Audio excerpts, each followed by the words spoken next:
Hey guys, welcome into the Shadow Box. I am Carlise, your host. I am your grief and trauma coach and your shadow work guide. Today with us, I have Colin Campbell. Colin is a writer and a director for theater and film.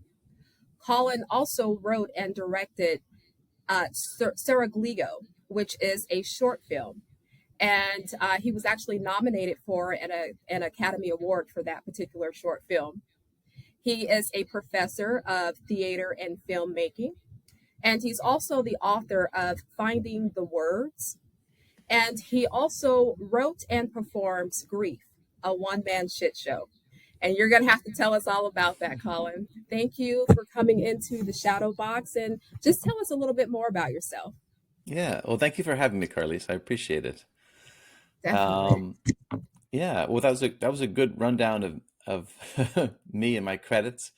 But who I am is right now I'm a grieving dad. I think still first and foremost. And so the reason why I came to grief is because I was driving to Joshua Tree with my wife and two children. And Joshua Tree is a little town in the high desert, about 2.5 hours east of Los Angeles.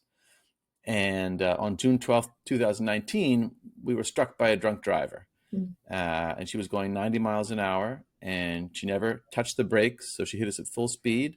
And Ruby and Hart, my two children, were killed in the back seat. Ruby was 17 and Hart was 14. Okay. And since then, I've really been on this path of grieving, figuring out how to live and grieve at the same time. I think is my main task. Yeah. And, you know, that's one of those ordeals of how do you function now, right? And so when you are going through a loss and you are grieving, now you're trying to figure out how to function in your new normal because your whole Hmm. life has changed. And those were Yeah, your only two children, right? correct. Yeah, Okay. And you do have your yeah. your beautiful wife, and her name is Gail, right? Yes, Gail Lerner. Yeah. Yeah, and so I'm so happy for you guys to have had each other and have each other in this space, that you guys are not grieving alone, even though you Yeah. may grieve a little differently, but you guys still have the support of each other. Yeah, yeah, very much so. We've we grieve, as you said, differently because we're just different people, but a lot of times we grieve very much in sync. Hmm. I think especially in the early days. I think the main thing that we were in sync about was we wanted to talk about Ruby and Hart, and we wanted to talk about our grief. We wanted to talk about what was happening to us. Yeah. And so even if what was happening was a little different, the fact that we were sharing with each other, that was such a powerful commonality that really helped us Yeah. for And sure. I know when we had spoken before, we were talking about other people kind of mentioning the babies and just mentioning their name and being willing to talk about them and not being so skittish about, you know, Mm. is it going to offend you guys or is it going to trigger you guys? You really invited for them to talk about the babies. Tell me a little bit about that. Yeah, yeah. So I learned the value of talking about them through Shiva. So my wife is Jewish. We raised our kids as Jews, but I'm not Jewish. Okay. I was raised, WASP atheists raised me, um, and so I had no real cultural traditions around grief and grieving other than avoidance, Yeah. and suddenly thrust into this profound grief, I felt like I needed something, and so I just trusted the wisdom of the Jews, basically. And one of the first things you do is you have Shiva, which is every night people come to your house and sit with you. And our wise rabbi Sharon Brous at Shiva said to us after saying some prayers, she said, "Do you want to say anything to the people who are here?" And I found that I really did. I really wanted to talk about Ruby and Hart, and I wanted to talk about my grief. And and then we opened it up to them to also for them to talk about Ruby and Hart.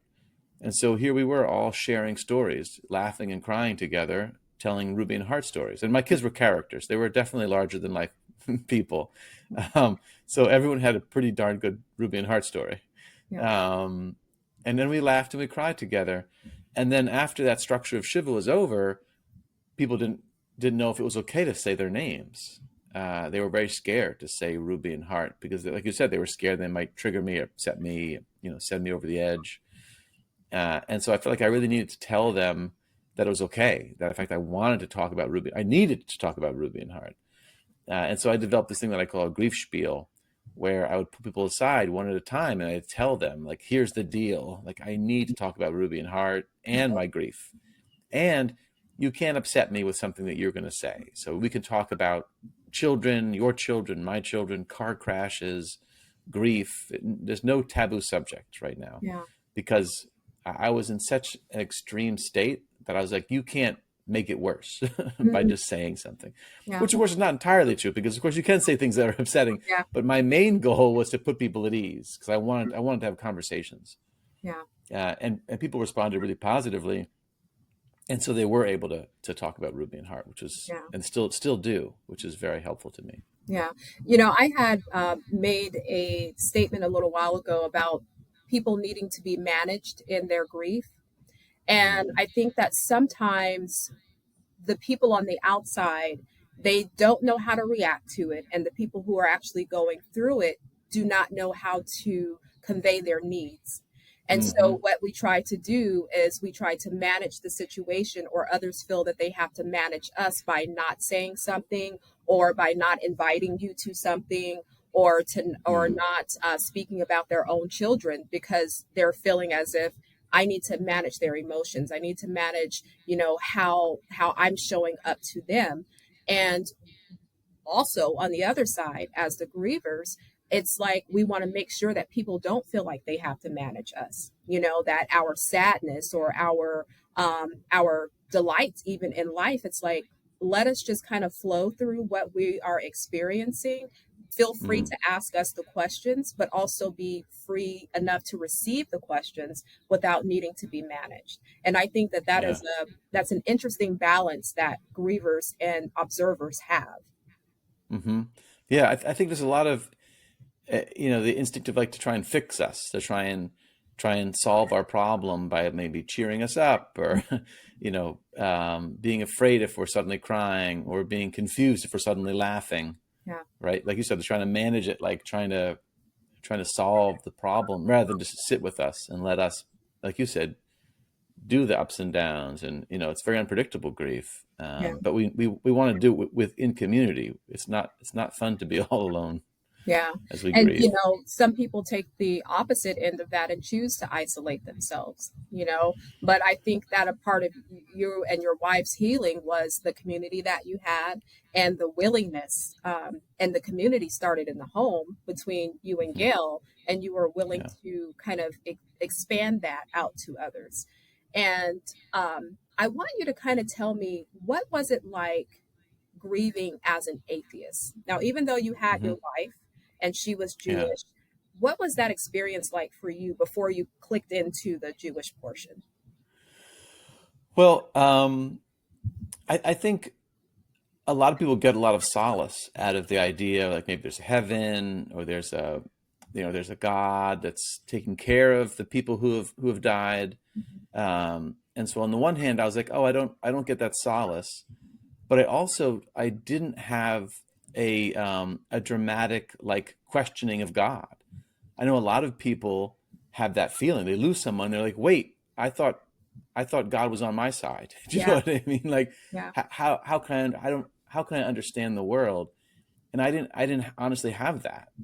Because I didn't expect there was no God taking care of me. Do you know what I mean? Yeah. So I know it's very profound. There was even a rabbi in our congregation who was really thrown by the deaths of my children, because it made her question, like, oh, how does this work?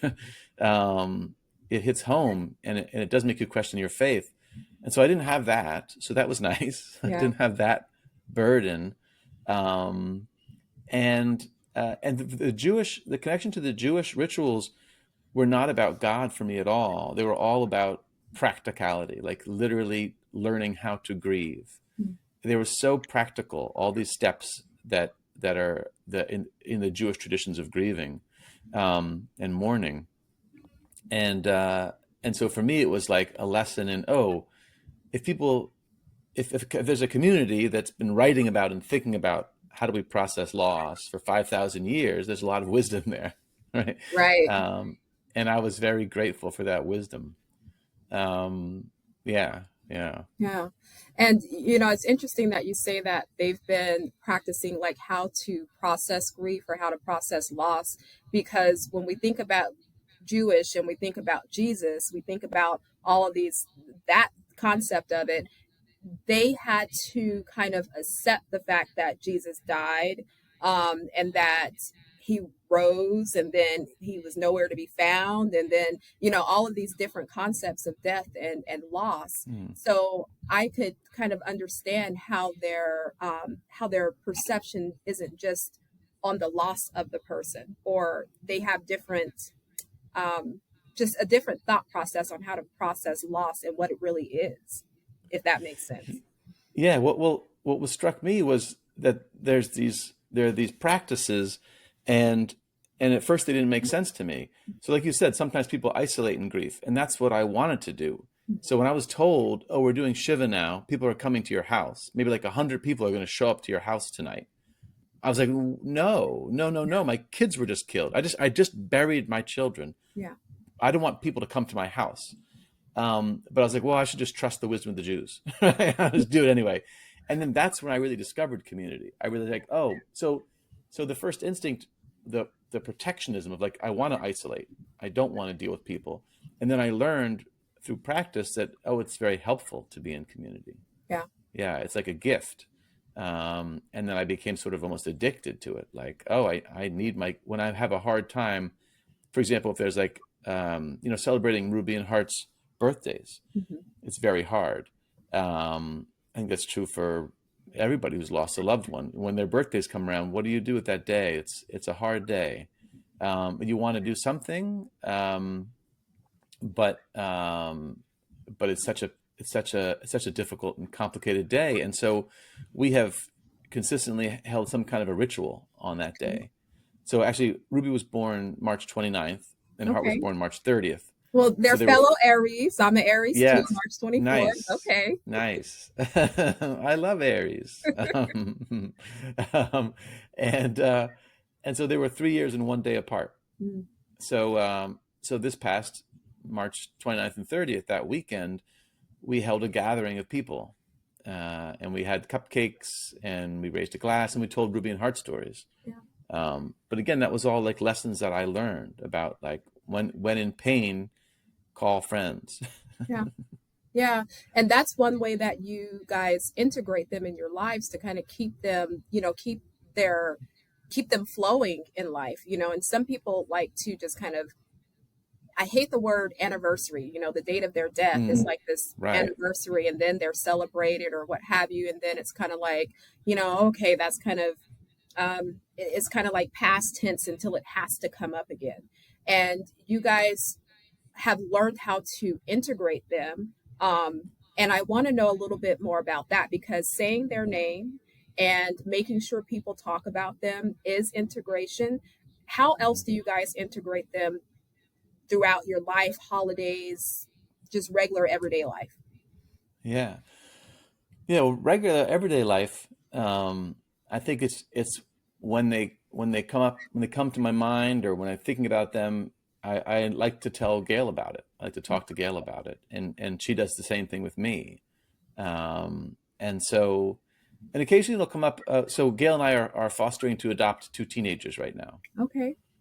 and they've lived with us now for over 2 years. So we're Okay. far along in the process. We think adoption might happen. Congratulations. That's Thank a you. big thing. Yeah, it's a very big thing. It's a very big thing. Um, and they're both teenagers as well. And we think the adoption is going to happen in the next maybe 2 months or so. It'll all be finalized. So we're at the final stage. And sometimes Ruby and Hart will come up. They'll ask questions. My son will be playing video games, and he'll say, "Oh, did Hart play this game?" Or my daughter will be reading a book. Did Ruby read this book? Yeah. Did they like this music? Just 2 days ago, we were in the car, and she started asking about Hart's music, and I have his playlist on my Spotify account. I said, "Well, let's listen." And so we played some songs of his, and she's like, "Oh, I know this song. I remember this song." So, so it's nice. It's nice when they come up organically. Mm-hmm. I think when you have living children, they come up organically all the time, right? You're talking with friends, and then you start talking about your kids and what they did. Even and also memories. Oh my God, Right. when my kid was 4, oh my God, and sometimes people with kids who have died, it feels like you're not allowed to do that anymore. Like, Yeah. not only can you not talk about your kids now, but you can't even talk about the past because it's such a like it's seen as like a conversation killer, or like, oh, that's you're bringing everybody down, and Right. it seems so unfair. Why can't you can talk about your kids' past? Why can't I talk about my kids' past? You know Right. what I mean? Yeah. And I think it's like the deliverance of it too, because that's also a skill to be learned. And Mm, hey, we're talking grief and we're talking real life loss here, and the yeah. skill of understanding how to bring it into the conversation, Hmm. and even giving people a precursor of saying, like, hey, this is not we're not bringing anything down, or we're not, whatever, but we're going to talk about X, Y, and Z with the children. We're going to talk about what they did. And, you know, so that people do not automatically assume that it's that, you know? Yeah. Um, and so I think that the way that society looks at loss and looks at death, because it is so much, it is heavy, it is emotional, it is sad. It's like, give people room to grieve and talk, um, and just consume society of its own in their own kind of bucket, so to speak. Hmm. Because people try to put you in their own box when it comes to your grief. Yeah. Yeah. I think I follow that. Yeah, yeah, But yeah, I mean, I agree that that as a society, it feels like you're not supposed to talk about grief because it's it's so painful, and you're supposed to get over it. So you're supposed to. I think people have the misconception that people who talk about their lost loved ones are somehow stuck in the past. yeah, And it's like, no, no, no. That means they're not stuck in the past. yeah, That means they're talking about them as if they talk about everybody in their lives. yeah, That's normal. That's healthy. yeah, It's the people who feel like they're not allowed to talk about the ones they've lost. Those are the people that are actually stuck because yeah, they're not able to bring them with them forward through life, yeah, and be present in the present. yeah. And that's the thing too, because it's like that's why I did this podcast as well, because you have to, even though there's people who can sympathize with you, it's like it's a different thing when you speak to people who speak your language, who speak the Yeah. grief language, who can even come in and understand, um, just understand your thought process with it, because there's some Mm. what society would say are unnatural thought processes when it comes to, death or loss or grief itself. And just being able to be in a community where you're understood and heard, I think that makes a big difference when you are in the grieving process. Yeah. Yeah, for sure. um, let's see, so how would you say that you and Gail differ in your grief? Well, um, uh, I think initially I was drawn towards um, sort of outwardly writing about it, writing about the hardest, the darkest thoughts. So I started writing a screenplay that was very dark. Yeah. I wrote my book, which is not dark, but it's full of grief, right? It's Yeah. all about grief. And she started writing, or finished writing a book, but it's a kid's book, and it's a delightful, beautiful, funny, sweet kid's book, imaginative, about a little girl who discovers she can talk to insects, Yeah. and she has this boy. So the little girl is very much like Ruby, and there was a boy who was very much like Hart, who wanted to be an actor, and they're like they become enemies in the book. And then there's also two aunts in the book who are very much like Ruby and Hart, and they love each other, and they're like Ruby and Hart's relationship. Yeah. But so she took all of her pain and wrote something beautiful, and sweet and funny. And I wrote something very dark, my screenplay. Um, but now, actually, she's writing a novel that's has a lot of parallels to our life, and it's very dark. It's a horror novel. Um, so so it's changed, I Mm. guess. So we started doing very different things, and then now maybe maybe we're more dovetailing. Yeah. Um, yeah, Yeah. yeah. That's really interesting. And as far as I mean, because you guys are a team, you guys are a couple, you guys are dealing Mhm. with this together.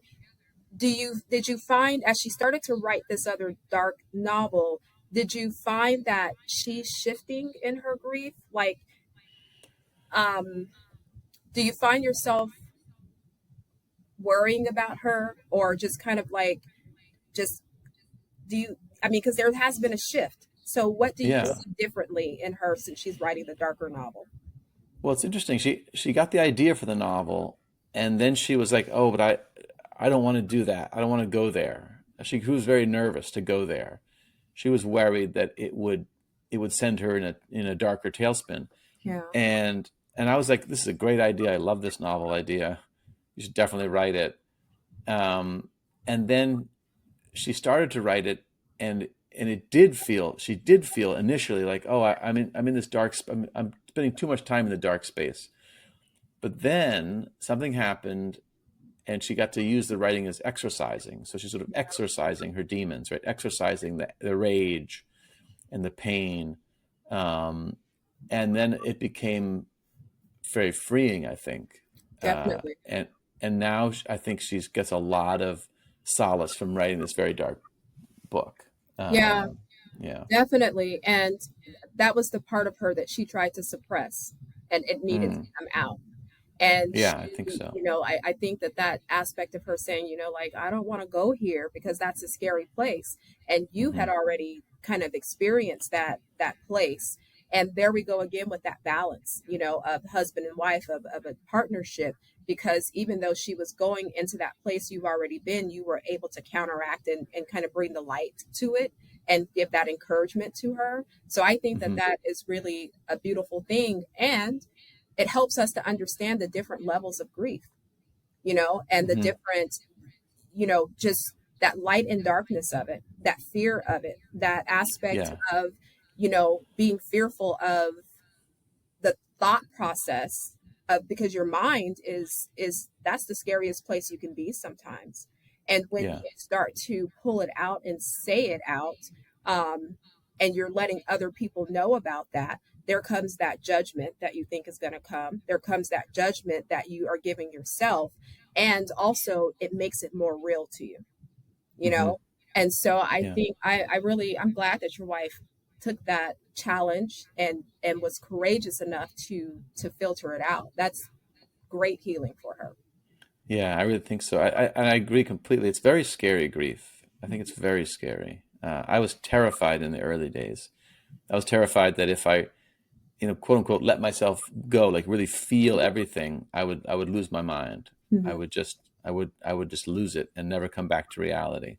Yeah. And it kind of felt like that. I kind of felt like I was teetering on reality. It felt the world felt unreal, and I felt crazy, and I felt scared of, like, I would call it the abyss. Hmm. That I would fall into the abyss, and then I felt like I was walking along this sort of like cliff edge, Yeah. and at any moment I could just tip over, and I was very scared. And then I think over time, and weeping and weeping and discovering that I don't fall off the edge. I can let myself feel everything, and then I come back to reality every Yeah. time. And And so and I that's, felt, yeah, no, go ahead. oh, I just felt more comfortable with it over Yeah. time, less Yeah. scared. Yeah. And that's interesting for you to say as a man. So, because men Mm, usually, for one, grieve differently, feel differently, show their emotion differently. So, talk to me yeah, from an aspect of a male's perspective of grief. yeah, yeah. I think you're right. I remember early on we were going to this therapist. It was actually Ruby's therapist. Mhm. So Ruby had OCD and depression, and so she went through a lot of different therapists and medications, and finally at the end found the therapist that she liked, and the medication that helped her, which was Zoloft in the end. And this therapist was great. And then after the kids were killed, he came to Shiva and he said, "I think I could help you and Gail with some aspects of grief, because some aspects of grief are like OCD. They're like they replay in your mind over and over again. Yeah. The obsessive thoughts Yeah. That about the rumination. yeah rumination exactly. So and then there was a session very early on, and I said something about like I don't I'm staying strong for Gail. I'm not going to let myself fall apart. Yeah. And he said, what would it look like to fall apart? And I was like, I don't know. and I didn't. But later, like months later, I looked back at that conversation like, oh, now I know what it's like to fall apart. Yeah. It's like, oh, I get it. Right. He's right. It's okay. You fall apart and then you come back and it's okay. But I had that feeling, I guess, as a man, I didn't want to completely let go. I didn't want to completely let myself feel everything. Yeah. Yeah. And as a man, men are naturally prone to feel as they are the provider, the protector. And that aspect of, well, what could I have done as the man, as the father, as the husband? Could I have done anything differently that would have changed the trajectory of our story? What Oh, could yeah. I have done? What could I have done as the man? And so when you're feeling and you're allowing yourself to feel, and then someone else is kind of putting your feelings in your face, that makes you vulnerable, and having to kind of take that process of, okay, I can feel, okay, I don't have to feel guilty, okay, yes, I'm the provider, yes, I am the protector, but there was nothing that I could do. That leaves that hole there, but it actually gives you a little filler of having that grace for yourself, because yeah, you're a man, but you're not God, or whoever you want to Right. say makes decisions of life and death, right? Yeah. We're not in control. Mm-hmm. It's interesting that you say that. So part of Ruby's OCD was desire to be in control, Mm-hmm. and this therapist gave her. She went to like this adult OCD circle, a group meeting. Even though she wasn't quite old enough to be in it, she was only 17 when she was killed. But she was so, actually, honestly, quite brilliant, but so mature that he let her into the adult group, and he gave all of them a Helen Keller quote to think about. And the Helen Keller quote is, and I hope I get it right, I have it hanging up on my wall, but safety is an illusion. I don't know what it is, but oh my gosh, now I don't have the quote in my. I'm looking for it. Here it is, right here. Got it right here. Okay, Okay. phew. Here we go. Security is mostly a superstition. It does not exist in nature, nor do the children of men as a whole experience it. Avoiding danger is no safer in the long run than outright exposure. Life is either a daring adventure or nothing. That was Helen Keller. That's pretty Wow. badass. Yeah. And this quote meant a lot to Ruby because he was saying to her, like, you can't protect yourself, with your intrusive, with your obsessive thoughts, your compulsive Yeah. actions. There is no safety. And so we have to live with uncertainty, and it's very hard. And Yeah. then as a griever, that idea that, like you said, I couldn't save them. And I can dwell in that place of grief and a place of guilt a lot, but I'm struggling with that for sure. Mhm. Because I was behind the wheel. Yeah. So we were struck by a drunken high driver going 90 miles an hour, but I was behind the wheel. And so it's hard for me to let go of the fact that I could have done different things to avoid that, but knowing what I knew at the time, that's the decision I made. And so yeah, trying to accept that uncertainty, that we're not in control. Yeah. And that's to you, and what you just said, that's that aspect of, I could have done something differently in hindsight, whether if it was swerved differently, whatever you were thinking that you could have done. But it's that I always tell my clients, it's the truth versus the facts, the facts Mm-hmm. versus an illusion that you have. And the fact is that maybe you couldn't have, maybe there was no way to deter that lady from hitting you, or Mm-hmm. it could have, so it's like we can do all the what ifs, and we can, because guilt is a Right. lot of, you know, I could have possibly, I could have probably, all of that. But it's like, the fact is that this lady was being irresponsible, and it cost two lives, you know. Yeah. Um, Yeah. but going to that Helen Keller quote, it's interesting that that Ruby, she was trying to stay ahead of something. She was trying Mm-hmm. to stay ahead of any consequence or any probability. And that's one of the things that we do learn as people, like we don't have the control over it. We don't, you know, in my process of my grieving process of losing my brother and my sister, I try to stay ahead of the curve. I try Mm-hmm. to, if I'm so careful, if I move a little faster, if I do X, Y, and Z, then I could outrun death. I could Yeah. outrun anything. And it's like you lose presence, you lose the ability Mm. um, to enjoy what is right in front of you because you're trying to Mm. outrun something, you know, Yeah. Yeah. with Ruby wanting a sense of control, there could have been something, and here I go with my whole spiritual aspects of things because I'm all into that. But there could have been something that Ruby knew, internally, and that was kind of processing in her spiritually, where she was trying to outrun this outcome, and Mm. trying to stay ahead of this outcome. And no one ever really kind of knows that processing when it's going on in your head, and especially when you're a little bit different. And like you said, she was very excelled. She was very much ahead of her time. And with her being ahead of her time, she probably knew different things. And it Mm. put that anxiety in her where it was a little unsettling, you know? Mm. Um, Mm. but yeah, I just, even with that, I just say give yourself some grace because Mm. maybe there wasn't anything different that you could have done. Yeah. Yeah. That's what I try to do. It's Yeah. hard. Yeah. Tell us Thank you. about this one man shit show. What was that about? So very early on, like within a week after the crash, it just felt so extraordinarily strange, my existence. And because I'm a theater person, so I'm a writer and director of theater, I started thinking about it as actually initially as a stand-up routine. I was like, I'm going to write a stand-up routine about grief. And it's going to be the darkest thing you've ever seen. I don't know why I had this fixation.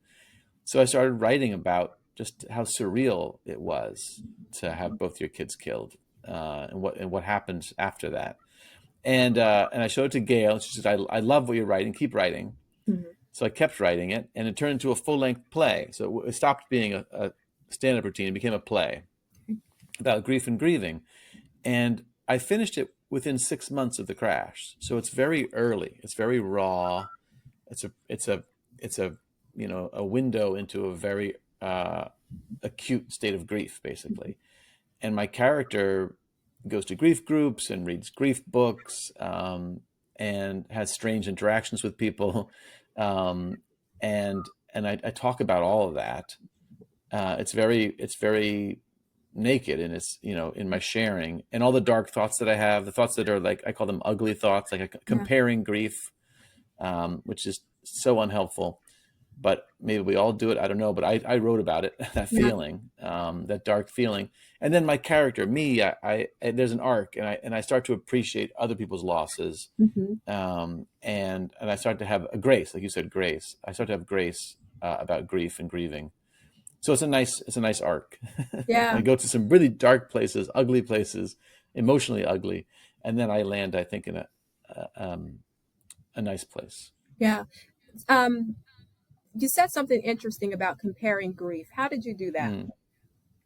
Well, in the show, I was very much like, um, I talk about how I felt, you know, special in my grief. So we go to grief circles, but nobody else had lost both their kids, Yeah. or nobody else had lost both teenagers, and so there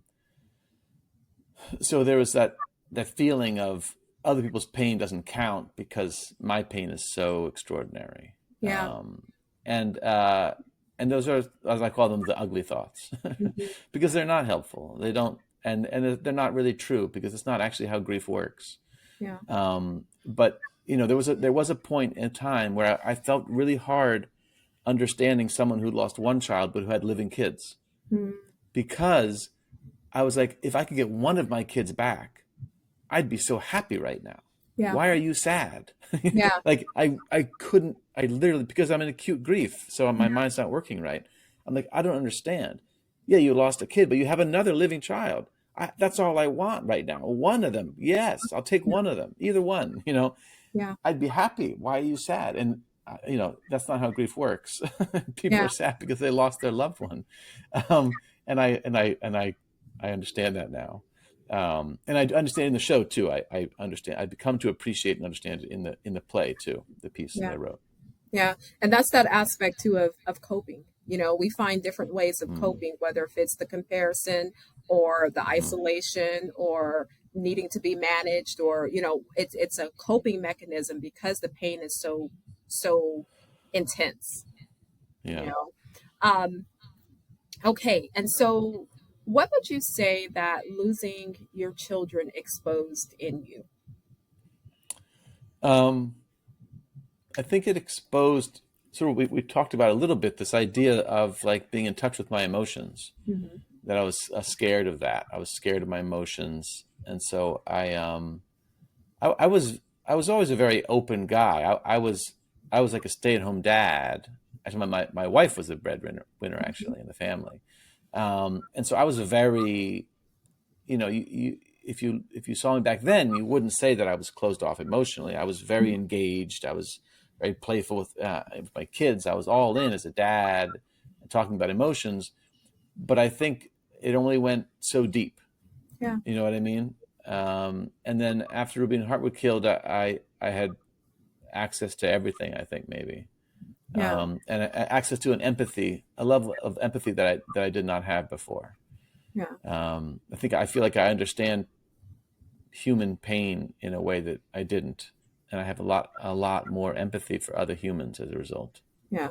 How would you say that your upbringing aided in that? Like, the lack of empathy and the lack of Mm. understanding. How did that kind of cross over into why you felt that way? Um, why I felt which way? The way of having a lack of empathy for people. Oh yeah, I think. Well, I had a lot of empathy. It wasn't as deep as it is now. Yes, I Hmm. was a very empathetic person. I was a very kind person. Kindness was very important to me and my family. Ruby and Hart were very kind people, and so we had a lot of empathy for people. But but not maybe empathy is not right, but understanding. I Okay. didn't understand people's pain. I think that's maybe a better way of putting it. Um, I didn't understand, um, yeah, grief and loss, and more of the human condition, honestly. And my upbringing was very, I call it grief avoidant. So we wouldn't talk about hard feelings, dark thoughts. Yeah, yeah, yeah. My parents didn't like to talk about very emotionally laden things. Yeah. Which in turn Yeah. kind of makes sense as to why you were hesitant about it, why it took Mm, you so long to kind of embrace it on your own.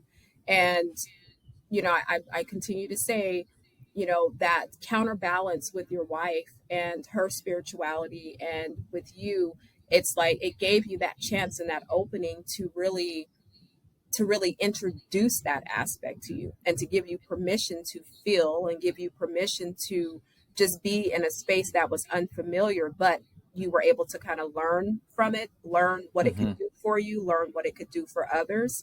And I would say, I would ask you, after losing Ruby and Hart, do you feel that you came more into your purpose, or do you feel like or you came into your purpose, more into or into your purpose? Mm. Well, shortly after they were killed, I felt like I had no purpose. Okay. So I felt like my purpose was being Ruby and Hart's dad, and I really felt that during their lifetime. That I really was Ruby and Hart's dad. That's kind of how I thought of myself. I was a creative person, an artist, a theater artist, a writer, and a director, and a husband. But I was really dad. That's who I was. Um, so that rocked my purpose, my sense of purpose, and life felt pretty meaningless Yeah. without them. And it took a while but I did not like that feeling. I was very scared of that feeling. I did Yeah. not like feeling purposelessness. So I think now I feel more purpose in life for sure. I wrote this book about grief and grief. I'm going to show it right here for fun. Yes. I wrote this book about grief and grieving. Awesome. Finding the Find the word. word. Yeah, working Yes. through profound loss with hope and purpose. So, so that's given me a lot of purpose, and I do podcasts, and I talk to people, and Mhm. I go to conferences, and I talk to grieving parents and grieving people in general, and that's given me a lot of sense of purpose. Yeah. Yeah, And that sense of identity, yeah, because that's what loss does, especially when it's your children or your parents or siblings or things of that mm, nature. And really for you two, as in you and your wife, because you guys were parents, you were dad, you were mom, and both of your children were taken away. And it's like, okay, who am I now? Yes, I'm a yeah, dad. Yes, I'm a husband. Yes, I'm a wife. But that identity shift has to be tumultuous for you to go from I am their father and this is my reason for life to now I don't have children. What do I do with myself? Who am I really? You know? yeah, And so yeah. I would ask you the question now. I'm going to ask you, Colin, who are you? That's a good question. Um, yeah. Um, I think I'm a grief advocate and a dad. Um, yeah, a lot of my time is spent thinking about grief and grieving, and trying to normalize grief, talk about grief and grieving to people. And then I'm also still Ruby and Hart's dad, um, bringing them along with me in life. And then I'm also now a new dad Yeah. with new kids. So I'm still a parent. I spent a lot of time last night working on uh, geometry homework, No studying fun. for geometry test today. Yep, ninth grade geometry test. And I don't know. I think it's going to do okay today, maybe, but it's tough. So yeah, a lot of my time is still spent, parenting, Yeah. for sure. Awesome. Well, Colin, Mhm. tell us do you have any projects or anything that's coming down the pipeline that we should look out for? Oh, that's a great question. Um, I do. I'm writing right now. I don't. I think it will be a book. We'll see what happens with it. But I'm writing about the process um, of grieving and foster adopting, and doing that Okay. at the same time. That journey, Yeah. um, what that's like, because that's what I'm thinking about. So I'm just writing Yeah. about what I'm thinking about. So it's really for myself right now, because I'm just literally processing how strange it is to be a dad and also be a grieving dad. Yeah. Um, but yeah, and there's a lot of beauty in it, and then a lot of pain. So I'm writing about that. Yeah. And I was hesitant about asking about that integration. Mm. And I'm glad I didn't because you're writing the book. So I kind of want to wait until I see what unfolds, right? That's right. Wait to read it in the book. But I'm anxious to see how that integration is and what that process is really like for you because I can only imagine that it's intense, it's rewarding, and that it's unfamiliar but yet Mm. familiar. So all of those little Yeah. intricate pieces, I really want to know when that book is done, Colin. All right. Let's see, anything else we should know about? um, I don't think so. I don't think so. What projects do you have coming up? Oh, podcast.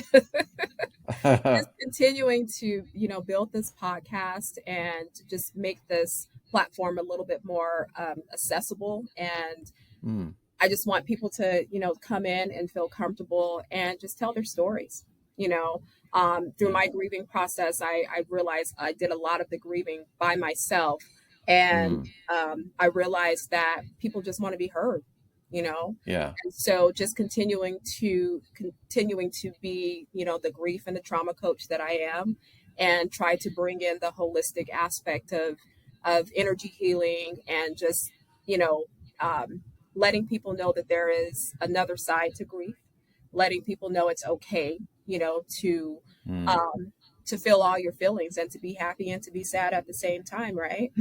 Yeah. So, Yeah. however, Hold both in the same hand. Yeah. that's it. So, however it all unfolds, I'm just going to keep on servicing and see where it takes me.